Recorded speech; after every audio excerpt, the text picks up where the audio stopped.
நாளுடைய பிரசங்கத்திற்கான வேத வாசிப்பை நம்ம ஒரு விஷயம் வாசிக்க கேட்கலாம்.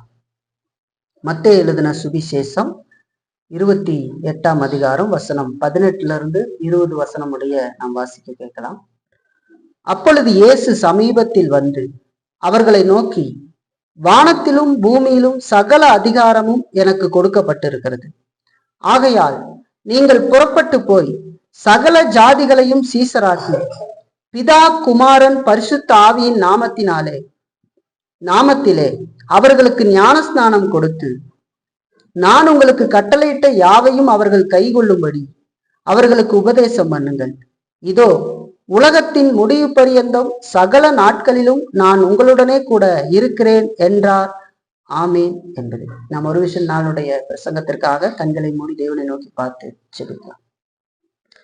பிதா குமாரன் பரிசுத்த ஆவியாக வீற்றிருக்கிறதான எங்கள் திரித்துவ தேவனை, கருமையான பிரசங்க நேரத்திற்காக நாங்கள் வருகிறோம்.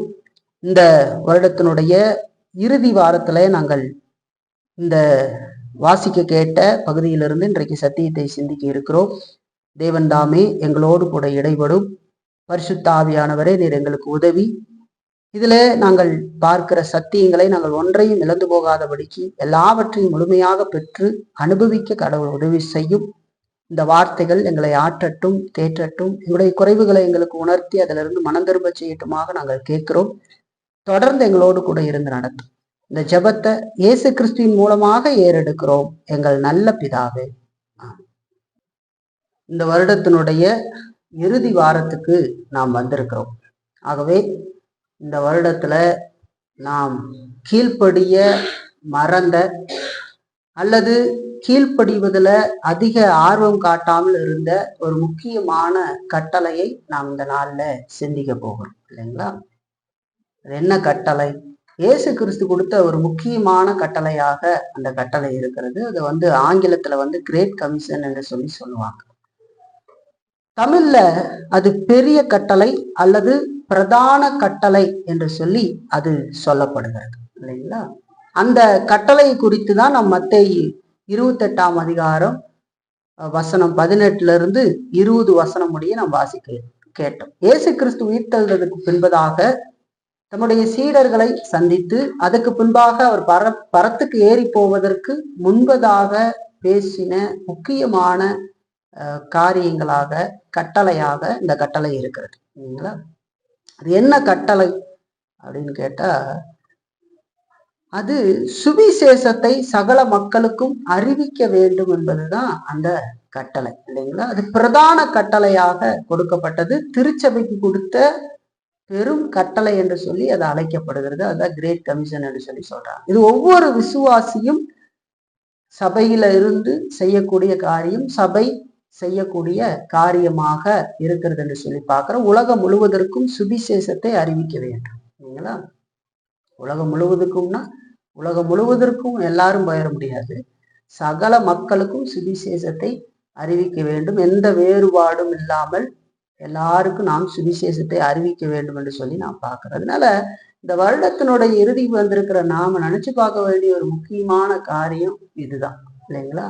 ஆண்டவர் நமக்கு கொடுத்த கட்டளையை நாம் சரியாக செய்திருக்கிறோமா அப்படின்னு ஒரு கேள்வி கேட்டு பார்க்கணும், இல்லைங்களா? பலவிதமான காரியங்களை செய்வதிலே நாம் ஈடுபட்டு நம்முடைய நேரத்தை செலவழித்திருந்தோமே, ஆண்டவர் கொடுத்த முக்கியமான கட்டளையை நாம் நிறைவேற்றினோமா, அதற்கு கீழ்ப்படிந்தோமா, அல்லது கீழ்ப்படுகிறதுல எந்த அளவுக்கு நாம் ஆயத்தத்தோடு ஜாக்கிரதையாக இருந்து செயல்பட்டோம் அப்படிங்கிற ஒரு கேள்வியை நம்ம கேட்டு பார்க்க வேண்டியது அவசியம். அப்படி கேட்டு பார்த்து நீ வருகிற நாட்களில நாம் அதை சரியாக செய்ய வேண்டியது அவசியம். ஏன்னு சொன்னா, சுவிசேஷம் தான் ஒரு மனிதனுடைய வாழ்க்கையில ரட்சிப்பை கொண்டு வருகிறது, இல்லைங்களா? இயேசுவை பற்றி பேசுகிற பொழுதுதான் அவன் மனம் திரும்பி இயேசுவை விசுவாசித்து ரட்சிக்கப்பட்டு இந்த உலகத்திலேயும் நல்ல ஒரு வாழ்க்கை வாழ்ந்து நித்தியத்துக்கு போய் சேருவான். மற்ற எந்த உலகத்தனமான ஒழுக்க நெறிகள் இதெல்லாம் நாம் சொல்லுகிறதாக இருந்தாலும் கூட அதெல்லாம் எந்த விதத்திலையும் ஒரு மனிதன்ல பெரிய மாற்றத்தை ஏற்படுத்தாது, இல்லைங்களா? அதோடு கூட அவன் ஒரு நாள் நரகத்தையும் போய் அடைவான். நாம் அன்றாடும் காணுகிற மனிதர்கள், நம்முடைய நண்பர்கள், உறவினர்கள் எல்லாரையும் நம்ம சந்திக்கிறோம், அவங்கள டெய்லி நம்ம பார்க்கிறோம். ஆனால் அவர்கள் ஒரு நாள் நரகத்துல போய் துடிக்க துடிக்க வேதனை அடைய போகிறார்கள் என்பதை நாம் எந்த அளவுக்கு சிந்தித்து பார்த்திருக்கிறோம் அப்படின்னு ஒரு கேள்வி கேட்கிறோம். அல்லது பொய்யான மாயையிலிருந்து தங்களை கிறிஸ்துவர்கள் எண்ணிக்கொண்டு போகிற எத்தனையோ பேர் நரகத்தை போய் அடைய போகிறார்களே, அது இந்த காலங்கள் எல்லாம் அப்படி அடைந்திருக்கிறாங்க இல்லைங்களா? அப்படி அடைந்திருக்கிறாங்க. அதாவது பால் வாசர் அப்படிங்கிற ஒரு மனிதன் அவரோட பிரசங்கத்தை செய்கிற பொழுது சபையில பிரசங்கம் பண்றார். ஒரு நல்ல சபையில, இந்த நல்ல சபையிலேயே ஒரு பிரசங்கம் பண்ணும்போது ஒரு வார்த்தையை சொல்லுகிறார். ஒரு வசனத்தை எடுத்து அதை பேசுறதுக்கு முன்பதாக சொல்றாரு. இந்த நல்ல சபையில் இருக்கிற அந்த மனிதர்களை பார்த்து சொல்றாரு, இந்த சபையில இருக்கிற எத்தனையோ பேர் நரகத்தை போய் அடைந்திருப்பார்கள் அப்படின்னு சொல்றாரு. நல்ல சத்தியங்களை கேட்டு இருக்கிற சபையில் இருந்தும் கூட ஒருவன் விசுவாசியாக இல்லாமல் இருந்து ஏமாற்றி போயிருக்க முடியும், நரகத்துக்கு போயிருக்க முடியும். ஆகவே நான் மிகுந்த பாரத்தோடு இந்த வார்த்தைகளோடு கூட பேசுகிறேன் என்று சொல்லி அவர் சொல்றார் இல்லைங்களா? நல்ல பிரசங்கம் கொடுக்கப்படுகிற சபை, மேலத்திய சபை, நல்ல சபையை சொல்றாங்க. இல்ல, அப்படி இருக்கிற சபையை பார்த்து அவர் சொல்லுவதற்கு காரணம் ஏன்னா வேதம் அதை சொல்லுகிறது இல்லைங்களா? ஏன்னா அப்படி ரொம்ப வாழ்ந்து அவர்கள் போய் விடுவார்கள் என்று சொல்லி நாம் பார்க்கிறோம் இல்லைங்களா? இப்படி ஒரு புறம் மக்கள் அழிந்து போய் கொண்டு இருக்கிற பொழுது இல்லைங்களா, இன்னொரு புறம் நம்ம கண்களுக்கு முன்பாக இது கூட நம்மளால சிலதை கண்டுபிடிக்க முடியாமல் அவர்கள் இறந்து போய் விடுகிறார்கள். நான் அவங்களுக்கும் ஆலோசனை சொல்லி சரியா நடத்த வேண்டியது இருக்கு. ஆனா நம்ம கண்களுக்கு முன்பாக வெட்ட வழியாக தெரிகிறது, இவர்கள் கிறிஸ்துவை அறியவில்லை, இவர்களுக்கு கிறிஸ்து என்றால் என்னவென்று தெரியவில்லை, கிறிஸ்துனுடைய சிலுவை மரணத்தை பற்றி ஒன்றும் தெரியவில்லை, அவர்களுடைய பாவத்தை பற்றி தேவ கோபத்தை பற்றி எதுவுமே தெரியவில்லை. அவங்க தங்களுடைய வாழ்க்கை இந்த உலகத்துல பிறந்து வளர்ந்து ஒரு காரியத்தை செய்து இப்போ வாழ்ந்து கொண்டு போய் கொண்டிருக்கிறாங்க. இந்த உலகத்துல தற்காலிக இன்பம் நினைக்கிற சில சந்தோஷங்களை அனுபவிக்கிறார்கள் இல்லைங்களா? அப்படி போயிட்டு இருக்காங்க. இவர்களுடைய முடிவு நிச்சயமாக அது எரிநரகத்துல போய் முடியும் என்று சொல்லி பார்க்கணும் இல்லைங்களா? அது மோசமான நரகமாக இருக்கும். இந்த உலகத்தினுடைய வேதனைகளை எல்லாம் ஒன்றிணைத்து வைத்தாலும் கூட அது பக்கத்தில் போக முடியாத அளவுக்கு அது அவ்வளவு வேதனை நிறைந்த ஒரு இடம் என்று சொல்லி வேதம் சொல்லுகிறது இல்லைங்களா? அந்த இடத்திற்கு அவர்கள் போகிறார்கள் அப்படிங்கிறது நமக்கு நல்ல தெள்ள தெளிவாக தெரிந்திருந்தும் கூட நாம் அதற்காக எந்த ஒரு காரியத்திலும் ஈடுபட்டு அதை சரி செய்யறதற்கு அவங்கள கிறிஸ்துவுக்கு நேராக நடத்துவதற்கு நம்ம முயற்சி பண்ணலைன்னு சொன்னா நம்மள மாதிரி ஒரு மோசமானவர்கள் யாராவது இருப்பாங்களா? நினைச்சு பாரு. திருச்சபைக்கு கொடுத்த மிகப்பெரிய கட்டளை நாம் சுவிசேஷத்தை எல்லாருக்கும் அறிவிக்க வேண்டும். நாம யாரையும் ரசிக்க முடியாது, ஆனா சுவிசேஷம் சொல்ல வேண்டியது கடமை. அவர்களுடைய நிலையை பற்றி அவர்களுக்கு சொல்ல வேண்டியது நம்முடைய கடமை. அவர்கள் என்ன விதமான பாவத்துல இருக்கிறாங்க, அவர்களுக்கு என்ன தேவை அப்படிங்கிறத நம்ம சொல்ல வேண்டியது அவசியம். அப்படி இல்லை அப்படின்னு சொன்னா நம்முடைய நாட்கள்ல சாதாரண ஒரு வியாதி எடுத்துக்கொள்ளுங்களேன். ஒரு வியாதிஸ்தனுக்கு சரியாக ஒருத்தர் கைடு பண்ணி அவனை நடத்தாத இருந்தா அவன் கொஞ்ச நாள்ல இருக்க மாட்டான், செத்துருவான். ஏன்? அவர்களுக்கு தெரியுது அது வியாதின்னு, ஆனா அந்த வியாதிக்கு சரியான மருத்துவரை அணுக வேண்டும். அதுல யாரு ஸ்பெஷலிஸ்டா இருக்காங்களோ அவங்கள பார்க்கணும். அதுல ஒரு அஜாக்கிரதை காட்டக்கூடாது, உடனடியாக செய்ய வேண்டும். அப்படி இல்லைன்னா அது அளவுக்கு அதிகமாக போய் ஒரு நாள் அவர்கள் மரணத்தை சந்திக்க நேரிடும் என்பது நமக்கு தெரியும். அப்படி எத்தனை பேர் சந்திக்கிறாங்க இல்லைங்களா? ஒவ்வொரு நாளும் சந்திக்கிறாங்க இல்லைங்களா? அதனால நமக்கு நல்லாவே தெரிகிறது இவங்க இப்படி நரகத்தை நோக்கி பயணிக்கிறார்கள் நமக்கு தெரியுது. இதுல வெளியில இருக்கிறவங்களை ஒரு புறம் நம்ம பார்க்கலாம், இன்னொன்னு நம்ம வீட்டுக்குள்ள இருக்குவாங்க, நம்ம பக்கத்துல அன்றாட சாப்பிட்டுருப்பாங்க, நம்முடைய சகோதரர்களா சகோதரிகளா கணவனா மனைவியா இப்படி பல ஆங்கிள் இருப்பாங்க. இந்த மாமாவா அத்தையாகவோ எப்படியோ ஒரு விதத்துல பிள்ளைகளாக அப்பாவாக எப்படியோ ஒரு விதத்துல நம்ம அருகில் இருப்பார்கள். அவர்கள் பாவத்துலதான் இருப்பாங்க. நமக்கு அது நன்றாக தெரியும். ஆனால் நாம் என்ன செய்தோம்? ஆண்டவர் சொல்றாரு, நீங்கள் சகல ஜாதிகளுக்கும் சுவிசேஷத்தை அறிவீங்கள் என்று. அது கட்டளை கொடுத்திருக்கிறார். அதை செய்யலாம், செய்யாமல் இருக்கலாம். உங்களால் முடிந்தால் செய்யுங்கள், முடியவில்லை என்றால் விட்டு விடுங்கள்னு சொல்லல. அது கட்டளை. அது பேரே பாருங்க, கிரேட் கமிஷன்னா பிரதான கட்டளை, பெரிய கட்டளை. ரொம்ப முக்கியமா அதை நாம் செய்ய வேண்டியது அவசியம் இல்லைங்களா? நாம் இந்த வருடத்துல கடைசி வாரத்துக்கு வந்திருக்கிறோம்.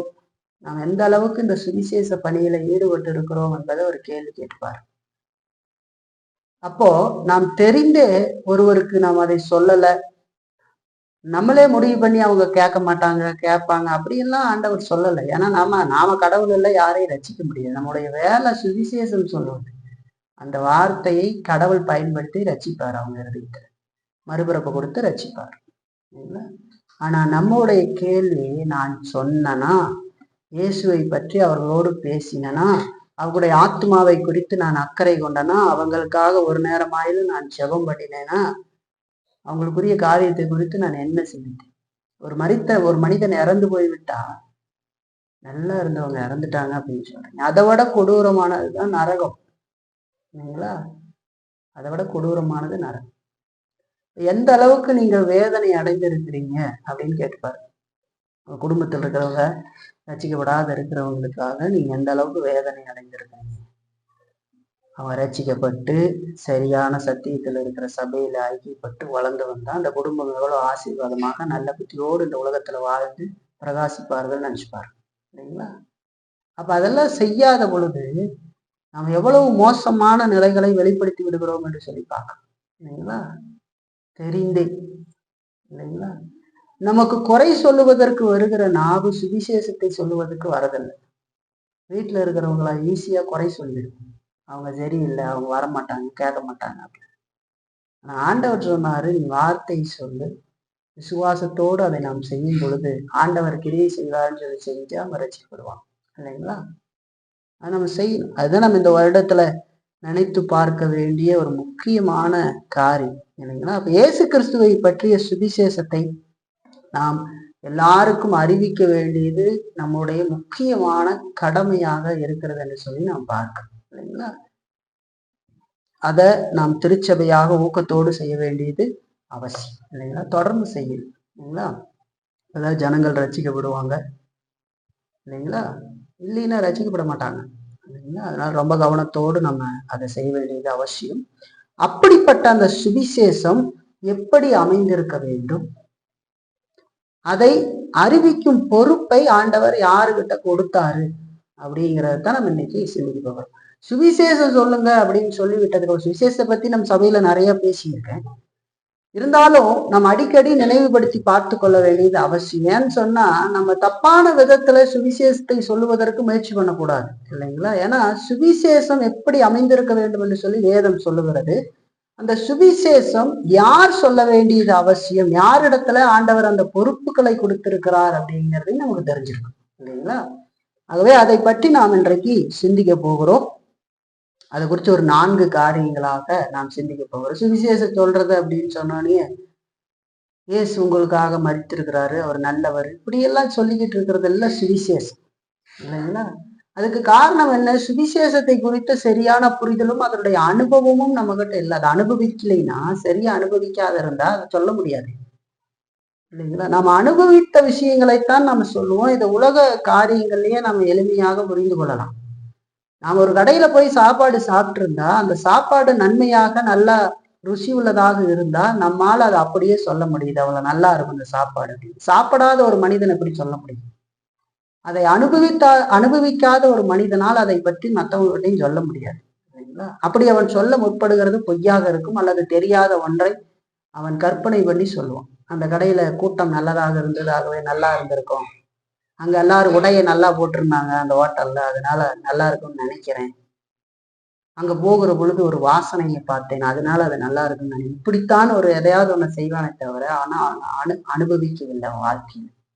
இப்ப சுவிசேஷம் எப்படி அமைந்திருக்க வேண்டும், அதை அறிவிக்கிற பொறுப்பை ஆண்டவர் யாரிடத்துல கொடுத்திருக்கிறார் அப்படிங்கிறத இந்த நாள்ல நாம் சிந்திக்க போகிற ஒரு 4 காரியங்களாக சிந்தித்து பார்த்து நாம் வரப்போகிற புதிய வருடத்துல இன்னும் ஊக்கத்தோடு கூட சுவிசேஷத்தை நாம் மக்களுக்கு அறிவிப்போம். இல்லைங்களா? ஏன்னா முதல்ல நம்முடைய குடும்பங்களுக்கு, சொந்த பந்தங்களுக்கு அறிவிக்க வேண்டியது அவசியம். இல்லைன்னா நீங்களே நல்ல ஒரு கிறிஸ்துவ வாழ்க்கை வாழ்வதற்கு அவர்கள் இன்னும் இடையூறை உண்டு கொண்டுகிறவர்களாக மாறிவிடுவார்கள். வாழ முடியாது. எப்படி வாழ்றது? வாழ முடியாது. அதே குடும்பமாக கிறிஸ்துவுக்குள் இருந்தா அது எவ்வளவு ஆசீர்வாதமா இருக்கும்னு சொல்லி பாருங்க. ஒத்துமையா வேதத்துக்கு கீழ்ப்படிந்து பரிசுத்தமான வாழ்க்கை வாழ்றோம். சரிங்களா? ஆகவே ஒரு 4 காரியங்களை நாம் இன்றைக்கு பார்க்கலாம். முதலாவது நாம் பார்க்கிறது என்னன்னு சொன்னா, சுவிசேஷத்தினுடைய இலக்கு. இந்த சுவிசேஷத்தினுடைய இலக்கு என்ன அப்படிங்கிறது நம்ம தெரிஞ்சுக்கணும். சுவிசேஷத்தினுடைய இலக்கு இயேசு கிறிஸ்துவை பாவிகளுக்கு அறிமுகப்படுத்துகிறது மட்டும்தான் சுவிசேஷத்தினுடைய இலக்காக இருக்க வேண்டும் என்று சொல்லி நாம் பார்க்கிறோம் இல்லைங்களா? அதுதான் இலக்கு. சுவிசேஷத்தின் மூலம் இயேசு கிறிஸ்துவை கர்த்தரை அறியாத மக்களுக்கு அறிமுகப்படுத்துவதுதான் சுவிசேஷத்தினுடைய இலக்காக இருக்க வேண்டும் என்று சொல்லி வேதம் நமக்கு போதிக்கிறது. அதுதான் ஒரு விசுவாசியினுடைய பணி, ஒரு பிரசங்கியினுடைய முக்கியமான சுவிசேஷ பணியாக இருக்கிறது என்று சொல்லி நான் பார்க்கிறோம். இயேசுவை அறிமுகப்படுத்துவது பாவிகளுக்கு இல்லைங்களா? அப்படின்னா அது எதை நான் சொல்ல வரேன்? கேள்வி கேட்டு இயேசுவைத்தான் அறிமுகப்படுத்துவோம் அப்படின்னா இல்ல, இயேசுவை அறிமுகப்படுத்த மாட்டார்கள். நிறைய பேர் தவறான சத்தியத்தை பின்பற்றுவோ அறிமுகப்படுத்த மாட்டாங்க, தன்னை அறிமுகப்படுத்தி கொண்டு இருப்பார் இல்லைங்களா? சுவிசேஷனுடைய இலக்குன்றது இயேசு கிறிஸ்துவை பாவிகளுக்கு அறிமுகப்படுத்த வேண்டும். என்னை நான் அறிமுகப்படுத்திக் கொள்வதனால அவங்களுக்கு ரட்சிப்பு வராது. சில நேரங்கள்ல நம்முடைய ரட்சிப்பின் அனுபவங்களை ஒரு மட்டாக பயன்படுத்தலாமே தவிர அதையே முழு நேர வேலையாக நாம் செய்து கொண்டு இருப்போம் சொன்னா அது ஒருத்தருக்கு ரட்சிப்பு கொடுக்காது. தேவை கருதி நம்முடைய வாழ்க்கையில கடவுள் செய்த காரியத்தை ஆங்காங்க எங்கேயோ சொல்லலாம். பவுல் சொல்றாரு சில இடங்கள்ல. அதுவும் காரணம் கருதி எல்லா இடத்துலையும் போய் நான் எப்படி ரட்சிக்கப்பட்டேன் தெரியுமா, நான் தமஸ்கு வழியா போயிட்டு தமஸ்குவை நோக்கி போகும்போது ஆண்டவர் வந்தாரு அப்படின்லாம் சொல்லல. எங்க அது தேவை அப்படிங்கிறத கருதி அங்கே தன்னுடைய வாழ்க்கையில நடந்த நிகழ்வுகளை அவர் பயன்படுத்தினார் இல்லைங்களா? அப்ப சுவிசேஷம் சொல்லுவது என்பது நம்மை அறிமுகப்படுத்துவதல்ல, பாவிகளுக்கு இயேசு கிறிஸ்துவை அறிமுகப்படுத்துகிறது என்று சொல்லி அர்த்தம். நான் ஒரு நாள் மோசமாக இருந்தேன், இப்பொழுது இயேசு கிட்ட வந்துட்டேன், நான் நல்லா இருக்கிறேன்றதல்ல சுவிசேஷம். அதுல சுவிசேஷம். அதை நாம் சுவிசேஷமாக நினைக்கக்கூடாது. அது சுவிசேஷம் அல்ல, என்னுடைய அனுபவம். சுவிசேஷம் என்பது பாவிகளுக்கு இயேசு கிறிஸ்துவை அறிமுகப்படுத்த வேண்டும். இதை இலக்காக கொள்ளாத ஒரு ஊழியம் சுவிசேஷ ஊழியமாக இருக்காது இல்லைங்களா? இருக்காது. ஏன்னா பாருங்க, யோவானா இருக்கட்டும், இயேசு கிறிஸ்துவா இருக்கட்டும், பவுலா இருக்கட்டும், அவர்கள் எல்லாருமே இதைத்தான் இலக்காக கொண்டு செய்தார். இயேசு கிறிஸ்து யார வந்து சொன்னார்? இந்த உலகத்துல வாழ்ற நாட்கள் அவரை பத்தி தான் சொன்னாரு இல்லைங்களா? அவரை பத்தி எங்க சொன்னாரு பாருங்க, இது யோவான்ல பாருங்க. யோவான் 3ஆம் அதிகாரம் 16ஆம் வசனத்துல பார்த்தா எல்லாருக்கும் தெரிந்த வசனம், அடிக்கடி நம்ம வாசிக்க கேட்கிற வசனம். தேவன் தம்முடைய ஒரே பேரான குமாரனை விசுவாசிக்கிறவன் எவனோ அவன் கெட்டு போவாமல் நித்திய ஜீவனை அடையும்படிக்கு அவரை தந்தருளி இவ்வளவாய் உலகத்தில் அன்பு கூர்ந்தார் என்று சொல்லி சொல்றார். இதை யார் சொன்னது? இயேசு கிறிஸ்து சொல்றார். இயேசு கிறிஸ்து உலகத்துல வாழ்ந்த நாட்கள்ல அவர் பிரசங்கம் பண்ணுகிற பொழுது இந்த வார்த்தையை பயன்படுத்துகிறார் இல்லைங்களா? இப்ப பாவிகளுக்கு யார் தேவை? இயேசு கிறிஸ்து தான் தேவை இல்லைங்களா? பாருங்க சொல்றாரு பாருங்க, தேவன் தம்முடைய ஒரே பேரான குமாரனை விசுவாசிக்கிறவன் எவனோ அவன் கெட்டு போவாமல் நித்திய ஜீவனை அடையும்படிக்கு அவரை தந்தல் இவ்வளவாய் உலகத்தில் அன்பு கூர்ந்தார். அந்த தேவகுமாரன் நான் தான் வந்திருக்கிறேன்னு சொல்றாரு இல்லைங்களா? இப்ப இயேசு கிறிஸ்து மட்டும்தான் பாவிகளை பாவத்திலிருந்து விடுதலை செய்யக்கூடிய எல்லா காரியத்தையும் செய்து முடித்திருக்கிற ரட்சகர் என்று சொல்லி நாம் பார்க்கிறாங்க. இயேசு கிறிஸ்துவை தான் நாம் பாவிகளுக்கு அறிமுகப்படுத்த வேண்டியது அவசியம். யோவான் ஸ்நானகனும் அதைத்தான் செய்யறார். அதே அதிகாரத்துல பாருங்க, 35, 36 வசனம் பாருங்க. 3ஆம் அதிகாரத்துல, பிதாவானவர் குமாரனில் அன்பாய் இருந்து எல்லாவற்றையும் அவர் கையில் ஒப்பு கொடுத்திருக்கிறார். குமாரனிடத்தில் விசுவாசமாய் இருக்கிறவன் நித்திய ஜீவனை உடையவனாய் இருக்கிறான். குமாரனை விசுவாசியாதவனோ ஜீவனை காண்பதில்லை, தேவனுடைய கோபம் அவன் மேல் நிலை நிற்கும் என்றான்னு சொல்லி பார்க்கிறோம். இப்ப யோவான் சானகன் சொல்றாரு, பிதாவானவர் குமாரனில் அன்பு கூர்ந்து, இயேசுவில் அன்பு கூர்ந்து எல்லாவற்றையும் அவர் கையில ஒப்பு கொடுத்திருக்கிறார். மனிதனுடைய ரட்சிப்புக்கு தேவையான எல்லா காரியத்தையும் செய்யும்படி நித்தியத்திலேயே ஆண்டவர் தீர்மானித்து அவர் இந்த உலகத்துக்கு அனுப்பி எல்லா காரியத்தையும் செய்து முடித்திருக்கிறார் என்று சொல்லி நாம் பார்க்கிறோம் இல்லைங்களா? குமாரன்ல விசுவாசமாய் இருக்கிறவன் தான் நித்திய ஜீவனை உடையவனாய் இருப்பான் இல்லைங்களா? குமாரனை விசுவாசியாதவனோ ஜீவனை காண்பதில்லை, அவன் மேல் தேவ கோபம் நிலை நிற்கும் என்று சொல்லி சொல்றான். அப்ப பாவிகளுக்கு இயேசு கிறிஸ்துவை தான் நாம் அறிமுகம் செய்ய வேண்டுமே தவிர நம்மை அறிமுகம் செய்கிறதோ நம்ம வேற எதையாவது அறிமுகம் செய்கிறதோ அல்ல அவர்களுக்கு ரட்சிப்பை கொண்டு வருது. நம்மள எப்படி அறிமுகம் பண்ணுவோம்? நல்ல விதத்துல இல்லை, சத்தியத்தை கேட்டு வளர்ந்து போலின்னா இயேசுவை பத்தி பேசுறதுக்கு பதில் நம்மளை பத்தி கொஞ்சம் பேசலான்னு பேசிட்டு, நான் ஒரு நாள் இப்படித்தாங்க இருந்தேன், அப்படித்தாங்க இருந்தேன்னு பேச ஆரம்பிச்சு அந்த மனிதனுக்கு நம்ம மேல ஒரு அபிப்பிராயம் வருமே தவிர, இல்ல பெரிய ஒரு ஒரு உயர்வு மாதிரி பார்ப்பாங்களே தவிர கிறிஸ்துவை அந்த மாதிரி பார்க்கறதுக்கு முற்பட மாட்டாங்க இல்லைங்களா? இவர் ஒரு காலத்துல இப்படி இருந்தாராம், இப்ப எவ்வளவு கடவுள் அவரை இது பண்ணி வச்சிருக்கிறாரு, அவர் அந்த அளவுக்கு கடவுளுக்காக இருந்தாராமா, அப்படி இருந்தாராம், அப்படி இருந்தாலும் மனித மேல போக்கஸ் போயிடுச்சு. அதை யார் செய்வானா? பிசாசு செய்யலாம். ரோமன் கத்தோலிக்கர்கள் அப்படி செய்யறாங்க, போப்பு மேல எல்லா காரியத்தையும் போற மாதிரி இல்லைங்களா? அதனாலதான் சீர்திருத்தவாதிகள் சொல்லும் போது கிறிஸ்து மட்டுமே அப்படின்னு சொன்னாங்க. அந்த மட்டுமே அப்படின்னா என்ன?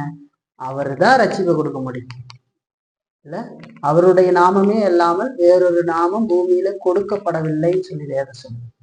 இப்ப பாவிகளுக்கு நாம் சரியாக இயேசு கிறிஸ்துவை அறிமுகப்படுத்த வேண்டியது அவசியம் இல்லைங்களா? பாருங்க, பவுல் சொல்ற வசனத்தை வாசிக்கலாம். ரோமர்ல பாருங்க, 10ஆம் அதிகாரம் 9-15 வசனம் முடிய நான் வாசிக்கிறேன். ரோமர் 10ஆம் அதிகாரம் 9-15 வசனம் வரைக்கும் பாருங்க.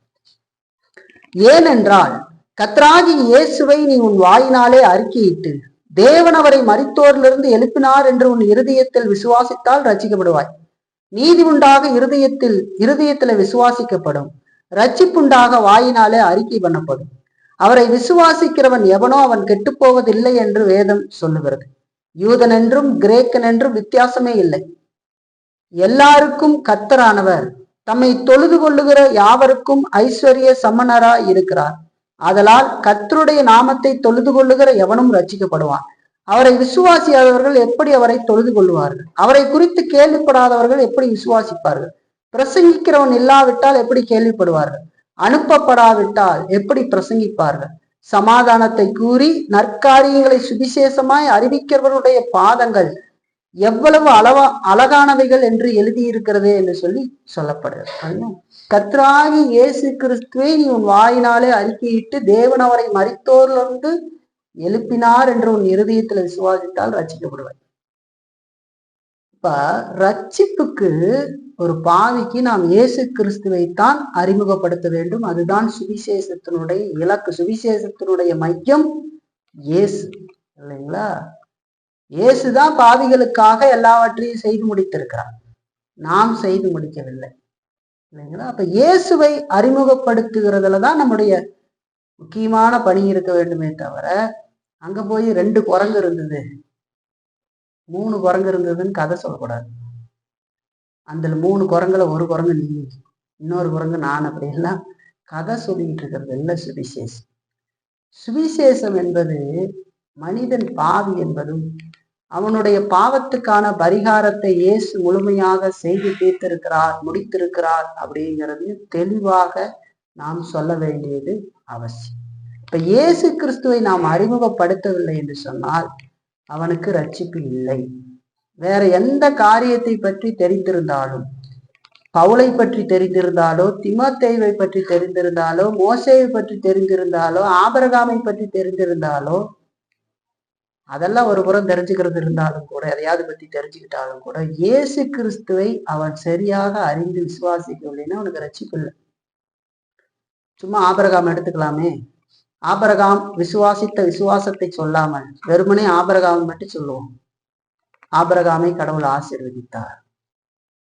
அவன் ஊர் என்கிற கல்தேயர் தேசத்துல இருக்கும்போது அவனை அழைத்து, நான் உன்னை ஆசீர்வதிப்பேன், உன்னை பெருகவே பெருகச் செய்வேன்னு சொன்னார். நீ இயேசு இடத்துல வந்தீங்கன்னா உன்னை ஆசீர்வதிச்சு பெருக பண்ணுவார்னா அது ரட்சிப்புக்கான சுவிசேஷமா? சுவிசேஷம் இல்லை, அதுல சுவிசேஷம் இல்லை. அவன் இயேசுவை எதற்காக வந்திருக்கிறான்? இயேசுவை எப்படிப்பட்ட அறிமுகத்துக்குள் கொண்டு வருகிறார்கள்? இயேசு கிறிஸ்துவை ஆசீர்வாதத்துக்கான அறிமுகமா கொண்டு வராங்க.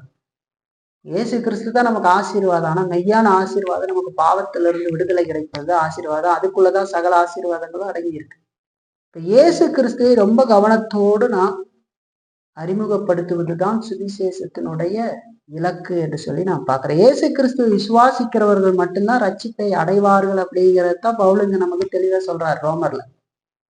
அது மட்டும் இல்ல, ஒரு பிரசங்கியினுடைய முக்கியமான பணி கிறிஸ்துவை மற்றவர்களுக்கு அறிய செய்வது அப்படின்னு சொல்றார். அது பிரசங்கியினுடைய பணி மட்டும் அல்ல, தனிப்பட்ட விதத்துல ஒரு விசுவாசி போய் செய்கிற காரியத்திலையும் அதைத்தான் செய்ய வேண்டியது இருக்கும் இல்லைங்களா? மற்றவர்களுக்கு நாம் இயேசுவை பற்றி சொல்லும் போது இல்லைங்களா? அப்ப பாருங்க, அப்ப இயேசு கிறிஸ்துவும் பவுலும் மற்ற அப்போஸ்தலர்களும் திருச்சபையும் இதைத்தான் எப்பொழுதும் தங்களுடைய முக்கியமான பணியாக செய்து வந்திருக்கிறார்கள் என்று சொல்லி நான் பார்க்கிறோம் இல்லைங்களா? இப்ப பாருங்க, இயேசு கிறிஸ்துவும் பவுலும் மற்ற அப்போஸ்தலர்களும் திருச்சபையும் இதைத்தான் எப்பொழுதும் முக்கியமான பணியாக செய்து வந்திருக்கிறார்கள் என்று சொல்லி நான் பார்க்கிறேன் இல்லைங்களா? சிலுவையில் அறையப்பட்ட இயேசு கிறிஸ்து அன்றி வேறொன்றையும் உங்களுக்குள் நான் காண விரும்பல அப்படின்னு பவுல் சொல்றாரு இல்லைங்களா? இப்ப என்ன சொல்றாரு? இயேசு கிறிஸ்துவை அறிமுகப்படுத்துறார் இல்லைங்களா? சுவிசேஷம் அறிவிப்பது என்பது நம்மை பெருமைப்படுத்தி கொள்ளுகிற காரியம் அல்ல, அது இயேசு கிறிஸ்துவை உயர்த்துகிற காரியம் என்று சொல்லி நான் பார்க்கிறேன். இயேசு கிறிஸ்துவை அறிவித்தால் மட்டும்தான் அதுக்கு பேர் சுவிசேஷம். அந்த இயேசு கிறிஸ்துவையும் என்ன விதத்துல அறிவிக்கிறோம் அப்படிங்கிறதுலதான் அந்த காரியமே இருக்கு. இயேசு கிறிஸ்துவ என்னுடைய வியாதிக்கானவராக நான் அறிவித்தேன் அப்படின்னு சொன்னா அது சுவிசேஷம் அல்ல. இயேசு கிறிஸ்துவ என்னுடைய பண தேவைக்காக நான் யாருக்காவது அறிவிக்கிறேன் அப்படின்னு சொன்னா அதுவும் சுவிசேஷம் அல்ல. இயேசுவை பாவிகளுடைய இரட்சகராக, பாவத்திலிருந்து அந்த பாவத்தின் ஊடாக தேவ கோபத்தை சுமந்தவராக நரகத்துக்கு போய் கொண்டிருக்கிற அந்த மனிதனுக்கு இயேசு தேவை, இயேசு இல்லைன்னா அவன் நரகத்துக்கு போய்விடுவான் அப்படிங்கிறது தெளிவாக அறிவிக்கிற பொழுதுதான் அது சரியான சுவிசேஷமாக இருக்குமே தவிர மற்ற காரியங்கள் எல்லாம் நமக்கு கிடைக்கிற இந்த உலக காரியமாக இருக்கிறது இல்லைங்களா?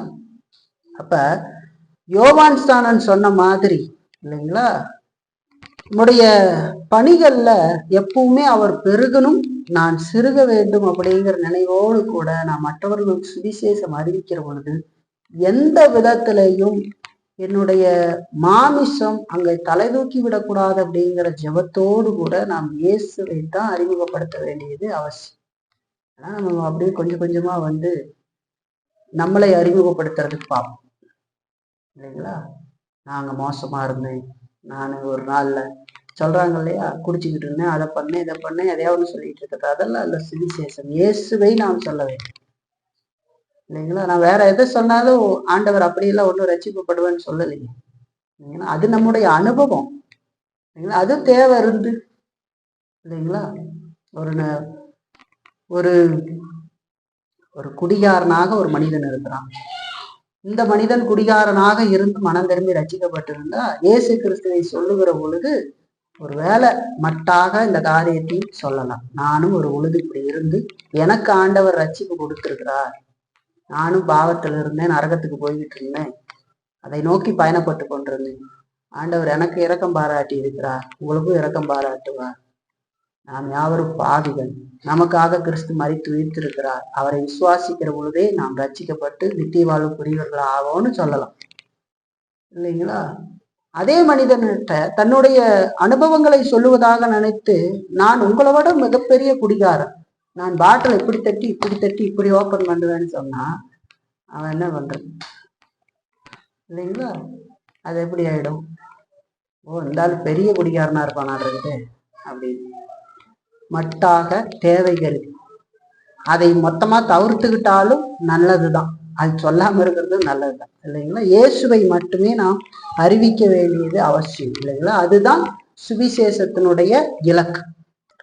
இப்ப நம்ம சுவிசேஷத்தை அறிவிக்கிற காரியத்துல சுவிசேஷம் எப்படி அமைந்திருக்க வேண்டும் அப்படிங்கிறதுல நம்ம முதல்ல பார்க்குற விஷயம் என்னன்னா, சுவிசேஷத்தினுடைய இலக்கு இயேசு கிறிஸ்துவை பாவிகளுக்கு அறிமுகம் செய்கிறது என்று சொல்லி பார்க்கணும்.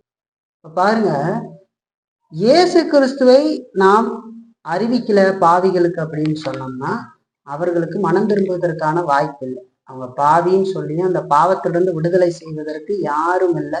யாருனாலே அதை செய்யలేదు, இயேசு கிறிஸ்து மட்டும்தான் அதை செஞ்சிருக்காரு. அவரு தம்மிடத்துல வருகிற ஒருத்தனையும் புறம்பே தள்ள மாட்டாரு இல்லைங்களா? அவர் வருத்தப்பட்டு பாரசுக்குள்ள எல்லாரும் இடத்துல வாருங்கன்னு சொல்லியிருக்கிறார். நாம் அவர் இடத்துல போகிற பொழுது நம்முடைய பாவம் மன்னிக்கப்படும், நமக்கு ரட்சிப்பு கிடைக்கும், நாம் ஒரு நாள் நித்திய வாழ்க்கையை போய் சேருவோம், இந்த உலகத்திலேயும் ஆண்டவருக்கு மகிமையான வாழ்க்கை வாழ்வோம். அப்படி நாம் கீழ்ப்படியாதே போகிற பொழுது நாம் இந்த உலகத்திலேயும் மோசமாக வாழ்ந்து, நமக்கும் மோசமாக வாழ்ந்து, மற்றவர்களுக்கும் மோசமாக வாழ்ந்து ஒரு மோசமான இடத்திற்கு போய் நாம் அடைவோம் அப்படிங்கிறது தெளிவாக நம்ம சொல்றோம் இல்லைங்களா? அதுதான் சுவிசேஷம். சரி, ரெண்டாவது, சுவிசேஷத்துல தெளிவான வேத போதனை காணப்பட வேண்டும் என்று சொல்லி நான் பார்க்கிறேன். சுவிசேஷத்துல தெளிவான வேத போதனை காணப்பட வேண்டும். அதாவது மெய்யான சுவிசேஷத்துல இயேசு கிறிஸ்துவை பற்றிய தெளிவான விளக்கம் இருக்கும் என்று சொல்லி நாம் பார்க்கிறோம். அதுல தெளிவான விளக்கம் இருக்க வேண்டியது அவசியம். அதாவது அவருடைய கல்வாரி மரணத்தை பற்றின தெளிவான வேதபூர்வமான அந்த விளக்கத்தை அதுல இருக்கணும். அதை நம்ம எடுத்து சொல்லுகிறவர்களாக இருக்க வேண்டும். இயேசு கிறிஸ்து ஏன் கல்வாரி சிலுவையில மரித்தார் அப்படின்னு சொல்லி, இயேசு கிறிஸ்து மரித்தார்னு சொல்லிடுறோம் இல்லைங்களா? இயேசு கிறிஸ்து உங்களுடைய பாவத்துக்காக மரித்திருக்கிறாரு, இல்லை நம்முடைய பாவத்துக்காக மரித்திருக்கிறாருன்னு மொட்டையா சொல்லிடுவோம் இல்லைங்களா? அப்ப இயேசு கிறிஸ்து கல்வாரி மரணத்துக்கு, அந்த இயேசு கிறிஸ்து கல்வாரியில மரித்ததற்கான காரணத்தை நாம் வேதபூர்வமாக எடுத்து சொல்லக்கூடியவர்களாக இருக்க வேண்டியது அவசியம். ஏன்னா நான் பாவி இல்லைங்களா? அந்த பாவத்தினுடைய கோரம்தான் கல்வாரி மரணத்துல நம்ம பார்க்கணும் இல்லைங்களா? அது சும்மா ஏதோ ஒரு ரோமர் சிலுவையில வைத்து அடித்து விட்டார்கள் என்று சொல்லி அல்ல இல்லைங்களா? நான் பாவி, நான் பிறந்த பொழுதே பாவத்துல பிறந்திருக்கிறேன். ஆதாமுடைய பாவம் மோசமாக என்னில இருக்கிறது, முழுவதும் என்னை பாதித்து இருக்கிறது. எந்த விதத்திலும் நிற்கதியாக இருக்கிற மனிதன் நான். தேவ கோபத்தை மட்டுமே என் வாழ்க்கையில சுமந்து நிற்கிற மனிதன் நான். இந்த பக்கம் வலதுபுறம் இடதுபுறம் எந்த பக்கம் போய் சாய முடியாது. என்னுடைய நீதி எல்லாம் அழுக்கான கந்தை. என்னுடைய முதற்தரமான கிரிகள் எல்லாம் கடவுளுக்கு முன்பாக வெறும் அழுக்கு. அதை கடவுள் அங்கீகரிக்கிறதில்லை. நான் என்ன விதமான நீதியான காரியங்களை செய்தாலும் கடவுள் ஏற்க மாட்டார் இல்லைங்களா? இப்ப ஆண்டவர் ஆதாமுக்கு நீதியாக வாழ வேண்டிய காரியங்களை, கட்டளையை கொடுத்திருந்தார். அந்த கட்டளையை ஆதாம் மீறின பொழுது பாவம் வந்தது. அப்ப நான் ரட்சிக்கப்பட வேண்டும் என்று சொன்னால் நான் வாழ வேண்டிய நீதியான வாழ்க்கையை நான் வாழ வேண்டும். நியாயப்பிரமாணத்தை கீழ்ப்படிந்து. ஆனா என்னால் வாழ முடியாதே, நான் பாவத்துல இருக்கிறேன். அதே நேரத்துல நான் அடைய வேண்டிய தண்டனையும் என்பதுதான் இருக்கிறது. நான் நீதியை வாழ்றது மட்டும் இல்ல, நான் அந்த தண்டனையை அடைய வேணுமே. அப்போ எனக்காக இயேசு கிறிஸ்து பிறந்து நீதியாக வாழ்ந்து நான் அடைய வேண்டிய தண்டனையை சிலுவையில அடைந்து எனக்கு ரட்சிப்பை சம்பாதித்திருக்கிறார் என்று சொல்லி பார்க்கிறோம். அப்ப அவர் வாழ்ந்த வாழ்க்கை எனக்கு நீதியை சம்பாதித்து எனக்கு கொடுத்து என்னை நீதிமானாக்கி இருக்கிறது. அவருடைய சிலுவை மரணம் என்னுடைய பாவத்துக்கான பரிகாரத்தை செலுத்தி தேவனுக்கு முன்பாக என்னை குற்றமற்றவனாக மாற்றி இருக்கிறது அப்படிங்கிற தெளிவான வேத போதனை அந்த சுவிசேஷத்துல இருக்கும் இல்லைங்களா? அது நம்ம சொல்லணும். நாம் பாவிகள், நாம் பிறந்ததிலிருந்தே பாவிகள். நம்முடைய பாவம் கொடியது, அதுல எந்த விதத்திலையும் நன்மை இல்லை. அது தேவனுக்கு எதிராகத்தான் நம்மை கொண்டு போகும். நாம் நினைக்கிற நீதி எல்லாம் இல்லை அப்படிங்கிறத சொல்லி, அதே நேரத்துல நாம் வாழ வேண்டிய வாழ்க்கையை வாழ்ந்தே ஆக வேண்டும். நாம் அடைய வேண்டிய தண்டனையை அடைந்தே தீர வேண்டும். ஆனால் நாம் அந்த வாழ்க்கையை வாழவும் முடியாது. நம்மால் தண்டனை அனுபவிக்கிறதும் அது கொடுமையானதாக இருக்கும். அதனால நமக்காக வாழ்ந்து நமக்காக மரித்த இயேசு கிறிஸ்து இருக்கிறார். அவரை விசுவாசிக்கிற பொழுது நம்முடைய பாவம் மன்னிக்கப்பட்டு நாம் நீதிமான்கள் ஆக்கப்பட்டு நித்தியத்துக்குரியவர்களாக மாறுகிறோம் அப்படிங்கிறத தெளிவா வேத போதனையோடு எடுத்து சொல்ல வேண்டியது அவசியம் இல்லைங்களா? அப்படி இல்லைன்னா அது தெளிவான வேத போதனையின் அடிப்படையிலான சுவிசேஷமாக இருக்காது இல்லைங்களா? இருக்காது. இயேசு உங்களை நேசிக்கிறார் அப்படிங்கிறது சுவிசேஷம் அல்ல. அப்ப இயேசு கிறிஸ்து உங்களை நேசிக்கிறார் அப்படிங்கிறது எல்லாம் சுவிசேஷம். இயேசு கிறிஸ்து ஏன் நேசிக்கிறார் அப்படிங்கிறது எல்லாம் தெளிவாக சொல்ல வேண்டியது அவசியம் இல்லைங்களா? இயேசு கிறிஸ்துவின் ரத்தம் ஜெயம், இயேசு உங்களை நேசிக்கிறாரு, இயேசு உங்களை விடுவிக்கிறாரு இப்படிங்கிற வாசகத்தை எல்லாம் நம்ம பார்க்கிறோமே. ஆனா இயேசு என்ன விடுவிக்கிறாரு, இயேசு கிறிஸ்து என்ன விதமான அன்பை நம்ம மேற்கூர்ந்திருக்கிறாரு அப்படிங்கிறத தெரியலன்னு என்ன இருக்கு. இயேசுவின் ரத்தம் ஜெயம் அப்படிங்கிறது என்னது அப்படின்னு வேதத்துல இல்ல. ஆனா அதெல்லாம் என்னன்னு புரியும். அது என்ன ஒரு மந்திர வாசகமா இல்லைங்களா? இயேசு விடுவிக்கிறார்னா எதுல இருந்து இயேசுவை விடுவிக்கிறார், ஏன் விடுவிக்கிறார்? அதுக்கான காரணம் இன்னும் ரொம்ப தெளிவாக சொல்ல வேண்டியது அவசியம். அப்பத்தான் அவருக்கு அந்த பாவத்தை பற்றின உணர்வு வரும். அப்ப சுவிசேஷத்துல விளையாட்டுத்தனத்துக்கு இடம் இருக்கக்கூடாதுங்கிறத தெரிஞ்சுக்கணும். இது பாவம். சுவிசேஷம் சொல்றேன்னு சொல்லிட்டு எதையோ வளரிட்டு இருந்தீங்கன்னா அது பாவம். அப்படி நாம் செய்யக்கூடாது இல்லைங்களா? வெறும் ஆத்மாக்களுடைய உணர்ச்சியை மட்டும் தொடுகிற விதத்துல சில இனிப்பான வார்த்தைகளை மட்டும் நீங்க பேசிக்கிட்டு இருந்தீங்கன்னா அதுவும் தப்பு. நம்ம இப்படி எல்லாம் சொன்னோம்னா அவங்க கஷ்டப்படுவாங்க, கொஞ்சம் அப்படியே மேம்போக்க சொல்லி பண்ணலாம் அப்படின்னு உங்களுக்கு உள்ளத்துல ஒண்ணு தோணுது இல்லையா? அதுதான் பாவம் இல்லைங்களா? ஏன்னா சுவிசேஷங்கிறதே கசப்பு தான். அது கசப்பாதான் கொடுக்கணும் இல்லைங்களா? கசப்பை அப்படியே கொடுத்தாதான் வியாதி குணமாகும் இல்லைங்களா? அப்ப கசப்பை இனிப்பாக்குற வேலையை நாம் பார்க்க கூடாது இல்லைங்களா? அதுதான் பாவம்னு சொல்லுது. சுவிசேஷங்கிறது கசப்பு வேறது கசப்பு தான். அது நீ பாவின்னு ஒருத்தர்கிட்ட போய் நம்ம சொன்னோம்னா நான் பாவியான்னு சண்டைக்கு வரத்துக்கு பார்ப்பாங்க இல்லைங்களா? அவங்க அதை உடனே ஏத்துக்க மாட்டாங்க, ஏன்னா பாவத்துல இருக்காங்க இல்லையா? ஆனால் அந்த கசப்பு தான் ஒரு மனிதனுக்கு வியாதியை சுகப்படுத்தும் என்று சொல்லி நாம் பார்க்கிறோம். அப்ப கசப்பை கசப்பாக வேதம் சொன்ன விதத்துல கொடுக்க வேண்டியது அவசியம்.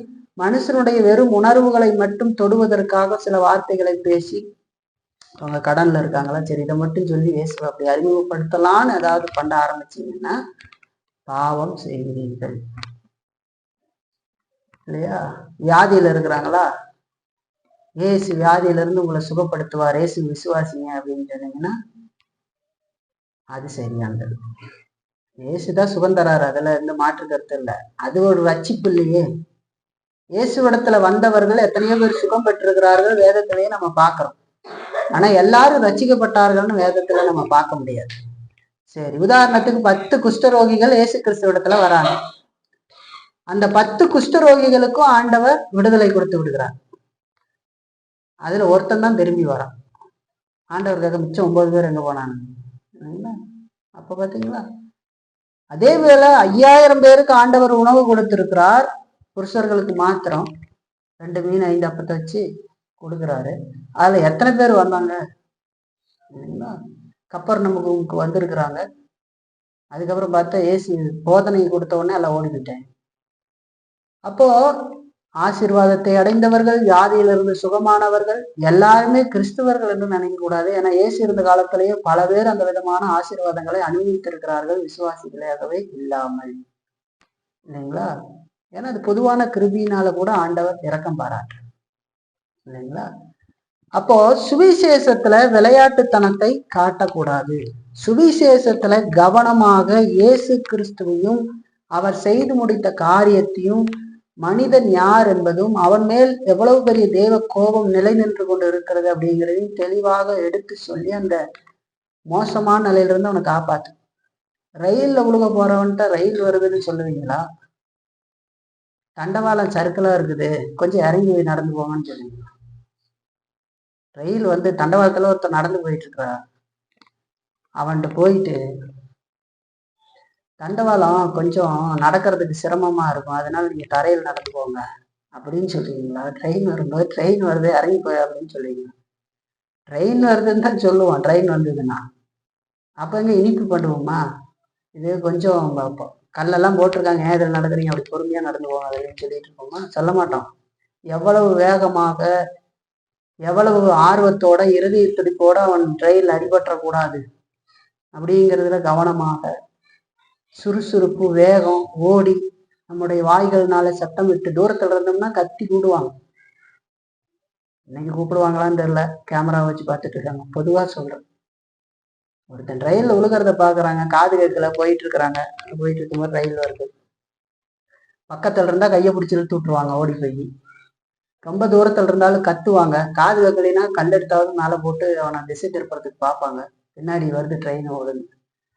அப்ப அவ்வளவு மும்முரமாக செய்வார், வேற எதையும் செய்ய மாட்டாங்க. இப்ப சுவிசேஷம் அறிவிக்கிறதுல பிசாசனுடைய முக்கியமான பணி என்ன செய்து வைத்திருக்கிறான் என்று சொன்னால், சுவிசேஷத்தை சொல்லாது இருக்கிறது ஒரு பக்கம்னு சொன்னா, சுவிசேஷத்துக்கே வேறொரு கலர் அடித்து இதுதான் சுவிசேஷம் என்று சொல்லி வேதத்திலிருந்து ஜனங்களை வெளியே விலக்கி வச்சிருக்காங்க. அப்புறம் அவங்க இயேசுவை எதுக்கு விசுவாசம்னு தெரியாம ரொம்ப நாள் நீடிக்க முடியாம கிறிஸ்துவ வாழ்க்கையில இருப்பாங்க.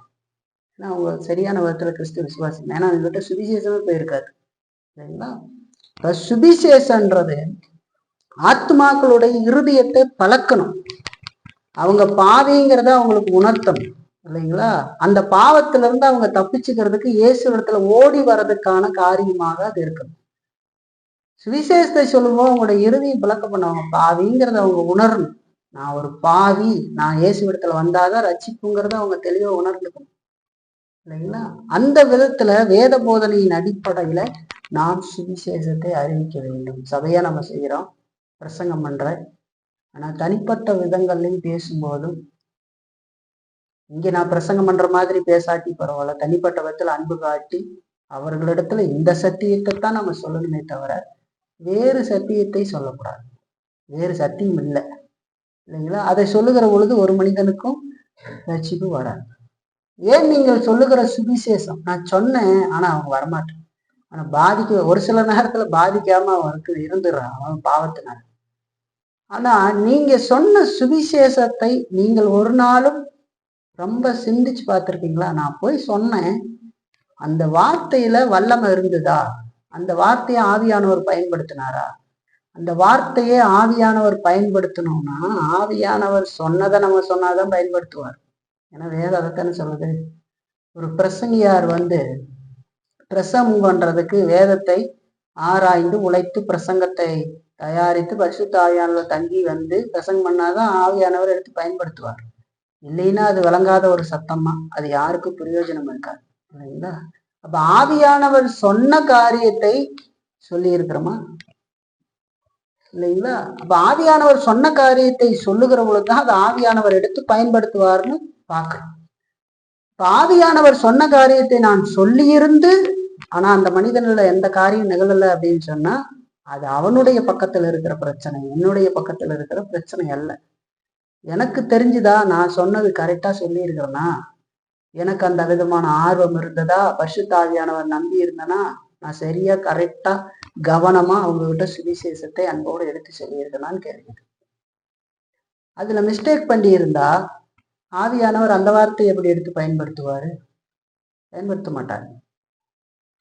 உங்களுக்குள் பயம், உங்களுக்குள் திகைப்பு, என்ன நினைப்பாங்களோ ஏது நினைப்பாங்களோ, இதெல்லாம் பிசாசினால் உண்டாகிற காரியம், மனிதனுடைய பலவீனத்தினால் உண்டாகிற காரியம்.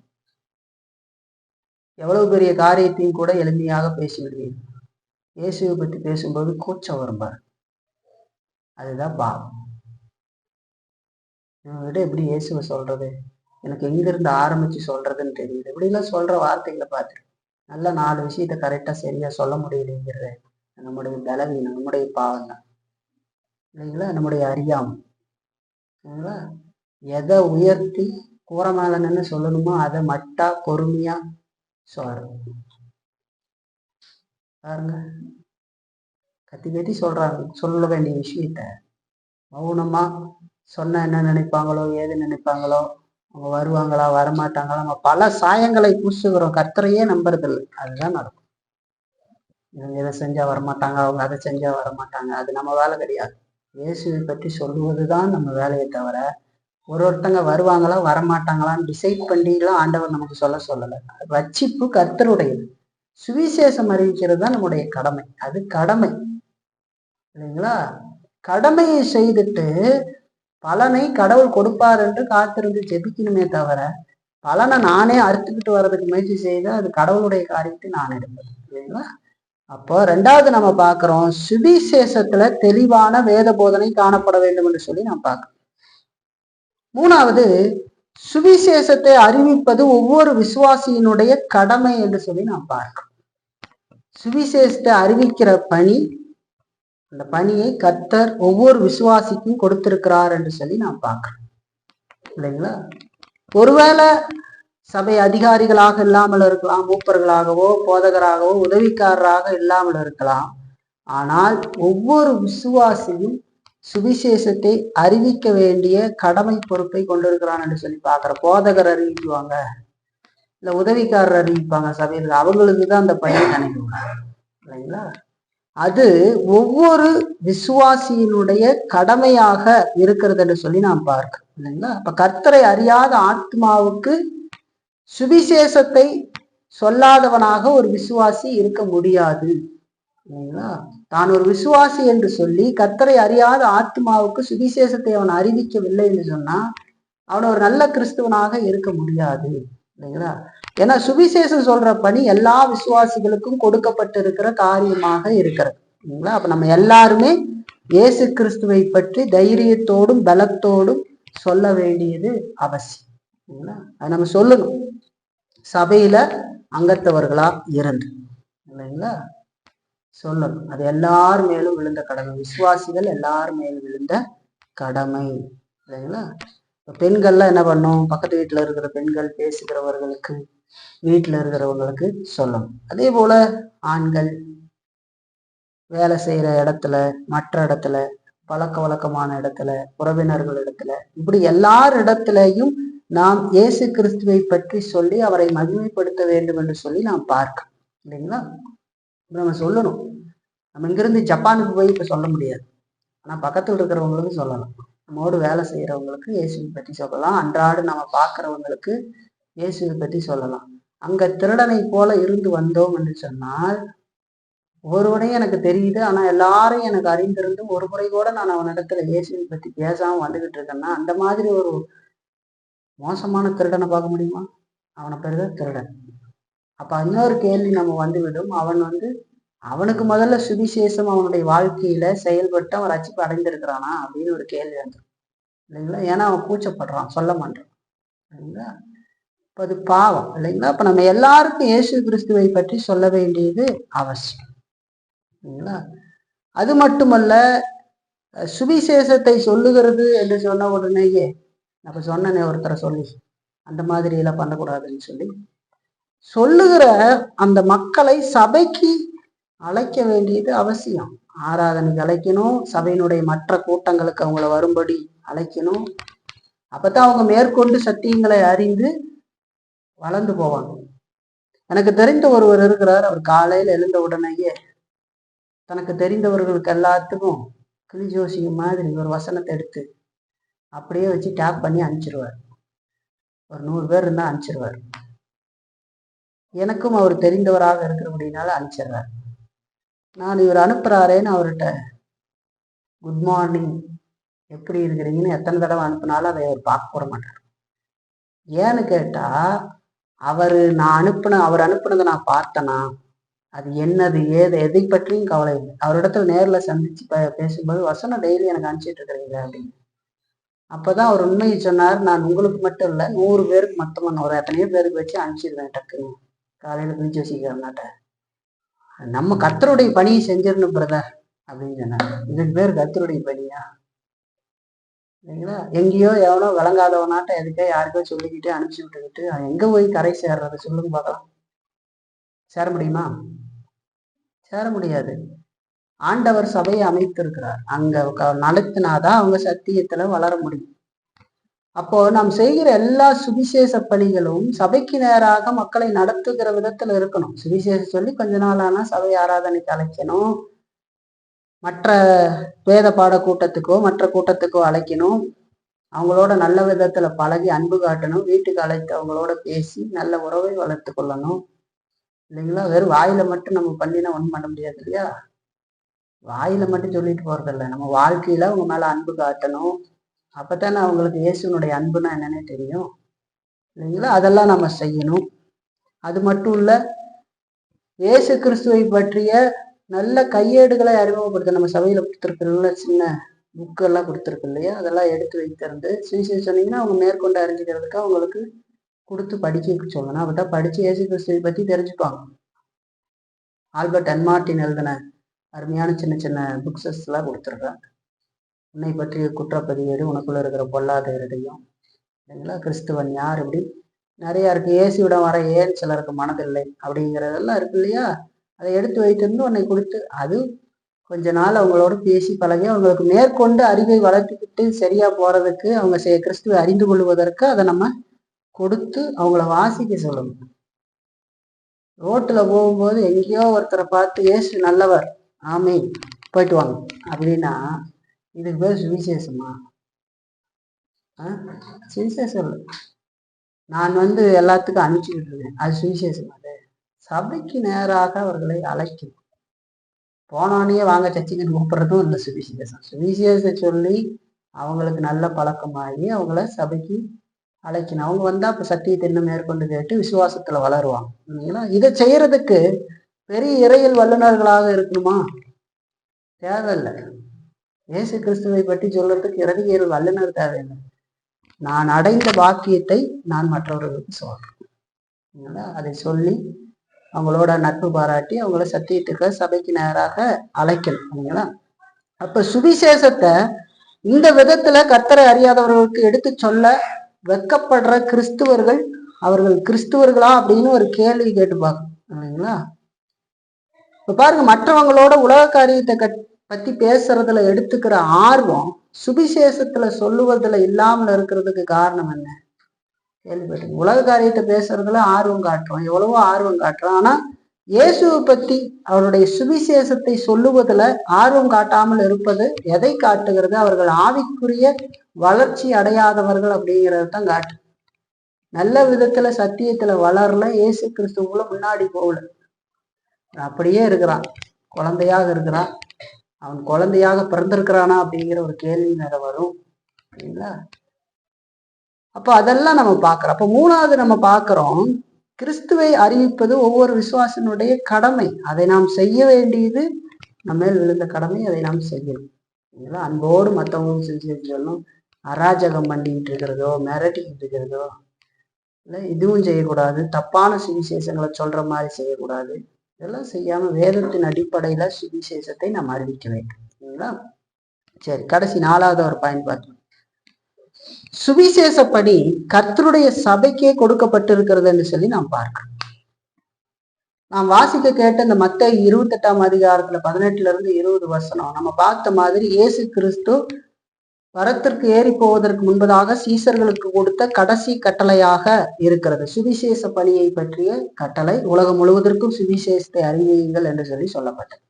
இப்ப இயேசு கிறிஸ்து சீசர்களுக்கு கொடுக்கப்பட்ட இந்த பணி அவர்களுக்கு முன்பதாக அது சபை செய்ய வேண்டிய பணியாக இருக்கிறதுன்னு சொல்லி பார்க்கிறேன். ஏன்னா அப்போஸ்தலர்கள் சபையை ஸ்தாபித்து மூப்பர்களை உதவிக்காரர்களை வைத்து அங்கத்துவர்கள் எப்படி வரணும் சபைக்கு அப்படிங்கிறத ஒரு முறையை அமைத்திருக்கிறார்கள். அது ஆண்டவர் சொன்ன விதத்தில் அமைத்து இன்றைக்கு நிலைத்திருக்கிற பணி சபை பணி. அதுல சபை தான் முக்கியமான காரியமா இருக்கு. அதுல முக்கிய பணியாக மூப்பர் உதவிக்காரருடைய பணிகள் இருக்கு. சபையாக இணைந்து சுவிசேஷத்தை ஜனங்களுக்கு கொண்டு சேர்க்க வேண்டும் என்று சொல்லி நாம் பார்க்கிறோம்.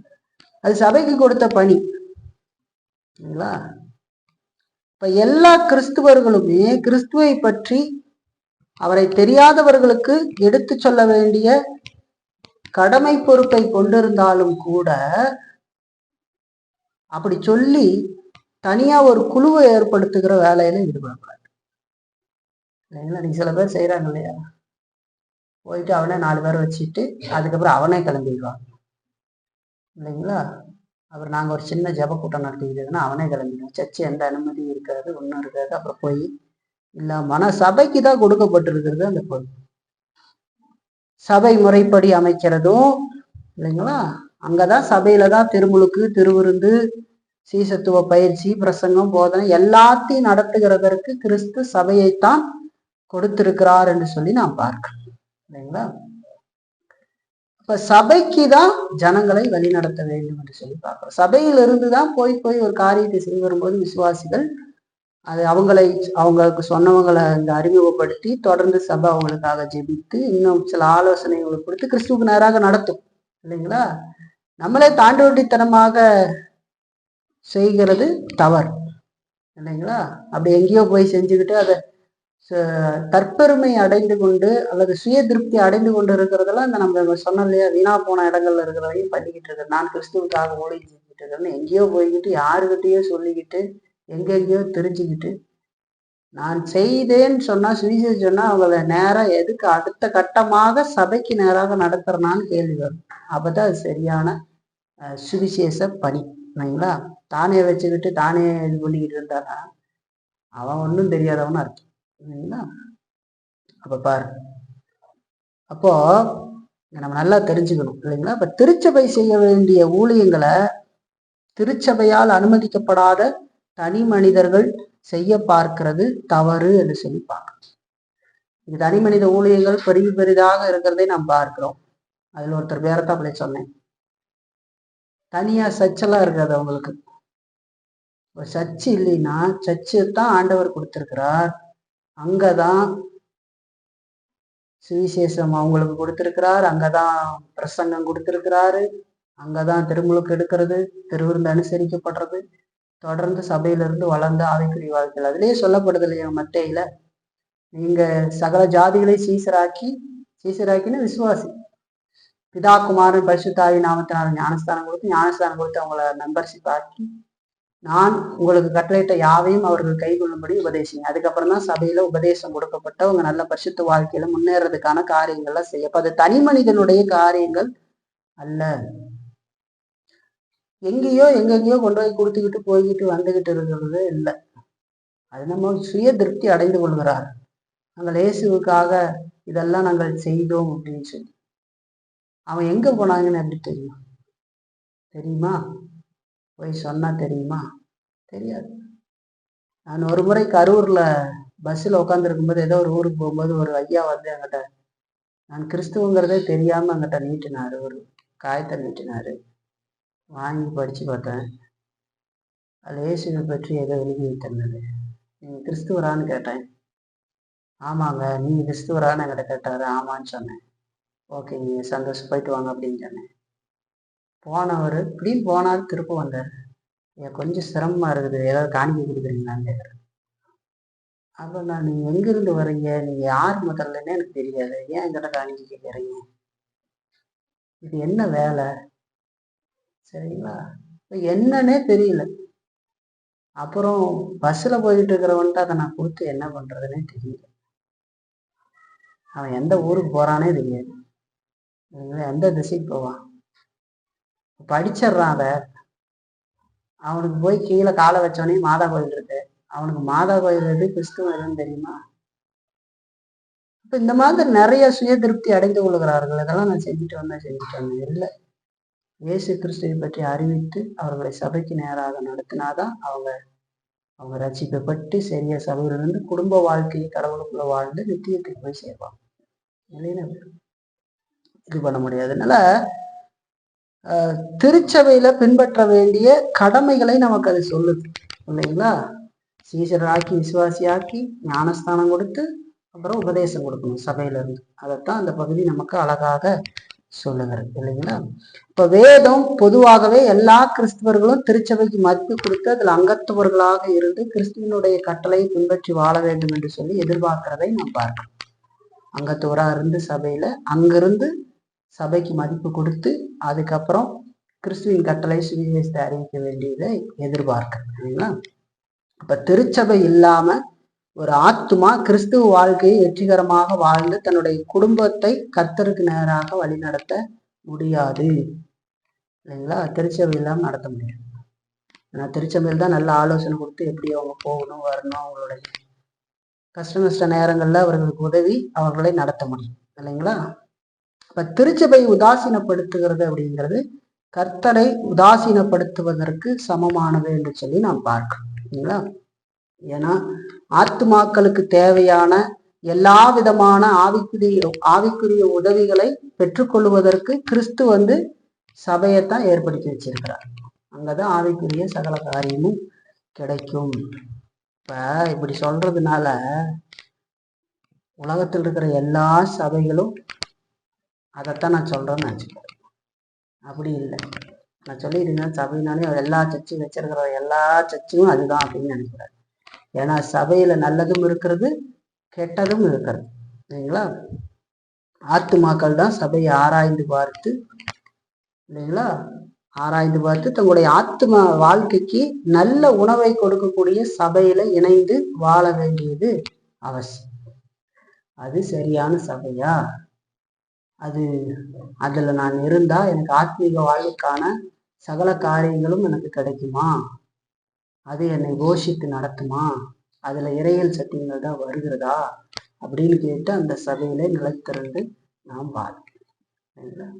வேதபூர்வமாக அமைக்கப்பட்ட சபையில முறையான போதக பணியில இருக்கிறவர்கள் அப்படி இருந்து ஏற்படுகிற சபை, முறையான அங்கத்துவம்லாம் கொண்டு சரியான விதத்துல வேத சத்தியங்களை போதித்து நடத்துகிற சபை. அப்புறம் கூட்டத்தோட கும்மாளம் போடுறதெல்லாம் அது நமக்கு அது சபைன்னு நம்ம சொல்ல முடியாது. ஏன்னா ஆத்மாக்களுக்கு ஆத்மீக உணவு கொடுக்கணும் இல்லைங்களா. ஏன்னா இந்த உலகத்துல வாழுகிற பொழுது பலவிதமான இன்னல்களையும் துன்பங்களையும் ஒரு விசுவாசி அடைய நேரிடும் இல்லைங்களா. அந்த நேரத்துல அவர்களுக்கு சரியாக ஆலோசனை கொடுத்து அவங்களுக்கு சத்தியத்தை கொடுத்து அவர்களை நடத்த வேண்டிய பெரிய பொறுப்பு சபையில இருக்குது இல்லையா. அதெல்லாம் இல்லை அப்படின்னு சொன்னா ஒரு ஜபத்தை மட்டும் பண்ணிடுற அப்படின்னா அது முடியுமா? அது இல்லை. நம்ம சொல்லணும், பேசணும், அவங்களுடைய கஷ்ட நஷ்டங்கள் தெரிவிக்கணும். எல்லா கடவுள் ஆசீர்வதிச்சிருவார், வீட்டுக்கு போயிட்டு வாங்க அப்படின்னு ஒரு தண்ணி இதெல்லாம் தொளிச்சு விடுற மாதிரி பண்ணா அவன் ஆசீர்வாதமா இருப்பான். அவனுடைய வாழ்க்கையில நடக்கிற காரியத்துக்கு அவன் ஒரு காரணமா கூட இருந்திருக்கலாம், பாவம் செஞ்சு. அதை அவனுக்கு உணர்த்தணும். இல்ல மற்றவர்கள்னால அவன் அந்த விதமான துன்பங்கள் அடைஞ்சிருப்பான். அந்த நேரத்துல அவங்களுக்கு பொறுமையா இருக்கணுங்கிறத கற்றுக் கொடுக்கணும். இப்படி பல விஷயங்களை சொல்லி நடத்த வேண்டியது இருக்கும் இல்லைங்களா. மேற்கொண்டு அவங்க வேத வசனத்துல வளர்ந்து போக போகத்தான் அவங்க இந்த உலகத்துல பாவத்தை அழித்தொழித்து வாழ முடியும். இப்ப எதுவுமே இல்லாம எப்பவுமே ஆசீர்வதிக்கிறார் ஆசீர்வதிக்கிறார் ஆசீர்வதிக்கிறாருன்னா அது சபை இல்லை இல்லைங்களா. அவன் சத்தியத்துல வாழ வேண்டிய பெரும் காரியம் இருக்குது. அப்படிதான் வாழ முடியும். இல்லைன்னா ஒரு நேரம் நல்லா இருக்கிற மாதிரி மற்ற நேரத்தில் நல்லா இருக்க முடியாது இல்லைங்களா, இருக்க முடியாது.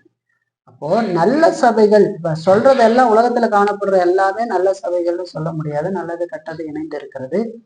அதனால ஆத்மாக்கள் ஆராய்ந்து பார்த்து தங்களுடைய ஆத்மீக வாழ்க்கை, அதாவது சரீரத்தை நம்பி போறது இல்லை சபை, ஆத்மீக வாழ்க்கை, கடவுளுக்கு பிரியமான வாழ்க்கை, கடவுள் சொன்ன விதத்திலான வாழ்க்கை, அப்படி வாழ்ற அந்த வாழ்க்கைக்கான நல்ல உணவுகளை கொடுக்கிற சபையில இணைந்து வாழ வேண்டியது அவசியம். அந்த சபையில இருந்துதான் எல்லா ஆத்மாக்களும் அந்த சபையில இருந்துதான் சுவிசேஷ பணியில ஈடுபடணும் இல்லைங்களா. அந்த மாதிரி நல்ல சபையில இருந்துதான் நம்ம சுவிசேஷ பணியை செய்யணும் இல்லைங்களா.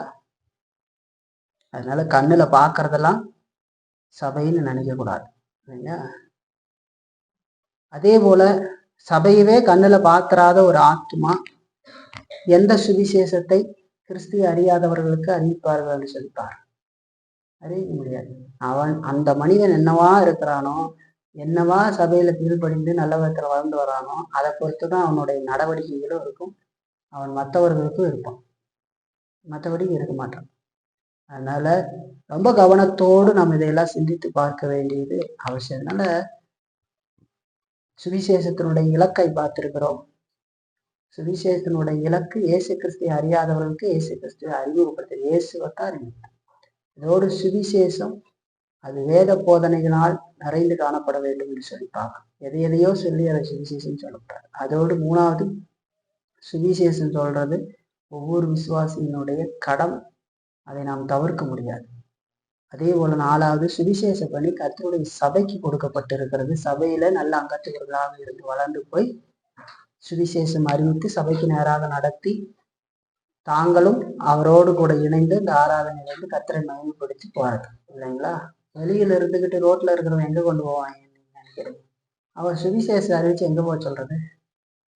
நீங்க ஒரு பாட்டு பாடுறவங்க என்னை வச்சுக்கிட்டு பாட்டு பாடுற, எங்கெங்கயோ போய் நின்று பாட்டு, கூட்டம் குப்பு குப்புன்னு கூட்டமா இருக்குது, அதுல ஆடுறாங்க பாடுறாங்க, அவெல்லாம் எங்க போவாங்க நினைக்கிறீங்க? எங்க போறது கடைசியா? நீங்க எங்க போவீங்க? நாராயணம் முடிஞ்சாலும் வீட்டுக்கு போவார். வீடு ஒண்ணு வேணும்ல, வீடு இல்லாம அங்க போய் சுடுகாட்டுக்கா போறது? எனக்கு உங்களுக்கு வீடே இல்லைன்னா எங்க போவீங்க? எங்க போறதுன்னே தெரியாது. இப்போ நாம எங்க போய் வந்தாலும், நம்ம எங்கேயோ டூர் போறோன்னு கூட வச்சுக்கோங்க, உலகமே சுத்திக்கிட்டு வர்றதுக்கு போனா கூட கடைசி எங்க வந்து சேருவோம்? வீட்டுக்கு போவோன்னு வருவோம். ஏன்னா வீடு அவசியம் இல்லைங்களா. நீங்க வேணா சுவிட்சர்லாந்து வாங்கலை சந்திக்கலாம் அப்படின்லாம் சொல்ல மாட்டாங்க, வாங்க வீட்டுக்கு வாங்க சந்திக்கலான்னு தான் சொல்லுவோம். எங்கள் வீட்டுக்கு வரீங்களா, இன்னைக்கு வாங்க அப்படின்னு சொல்லுவோம். அப்போ வீடு எவ்வளவு முக்கியம் பாருங்க. சபை ஒரு வீடு, ஆவிக்குரிய மக்கள் இருந்து அவங்களுக்கு தான் ஆண்டவர் ஏற்படுத்தியிருக்காங்க. அவங்க ஒற்றுமையா இருந்து இந்த உலகம் பொல்லாத கிடக்குது, இந்த பக்கம் சபையில அன்பு காட்டி அரவணைத்து நம்ம வளர்ந்து போறோம். இப்ப 4வது பார்க்கிறோம், சுவிசேஷ பணி கர்த்தருடைய சபைக்கு கொடுக்கப்பட்டிருக்கிறது. அதை நாம் நினைவில் கொண்டு நாம கடவுளுடைய சுவிசேஷத்தை தெளிவாக அறிவிக்க வேண்டியது அவசியம் இல்லைங்களா? இப்ப பாருங்க, உங்களுக்கு ஒரு பயன்பாடை சொல்லி முடிக்கிறேன் சுருக்கமா. சுவிசேஷம் அறிவிக்கிறது ஒவ்வொரு விசுவாசியும் தலையாய கடமை அப்படிங்கிறத மறக்கக்கூடாது. அது நம்ம வேணும்னா வச்சுக்கிறதோ வேண்டானா விட்டுறதோ இல்லை இல்லைங்களா? அப்படி இல்லை. மற்றவர்களை கிறிஸ்துவோடு ஐக்கியப்படுத்துவதற்கான காரியங்களை நாம சுவிசேஷத்தின் மூலமாக அறிவிக்க வேண்டும். அவர்களுக்காக, அறிவித்தவர்களுக்காக ஜெபிக்க வேண்டும். இது கிறிஸ்துவனுடைய தலையாய கடமை. சுவிசேஷத்தை சொல்லணும், அவங்கள கிறிஸ்துவுக்குள்ள ஐக்கியப்படுறதுக்கு செய்யணும். அப்ப சுவிசேஷம் சொல்லணும், அவங்களுக்காக ஜெபிக்கணும் இல்லைங்களா? இந்த கடமையை நம்ம நிராகரிப்போம்னு சொன்னா நம்முடைய விசுவாசம் எங்கேன்னு கேள்வி கேட்பாங்க.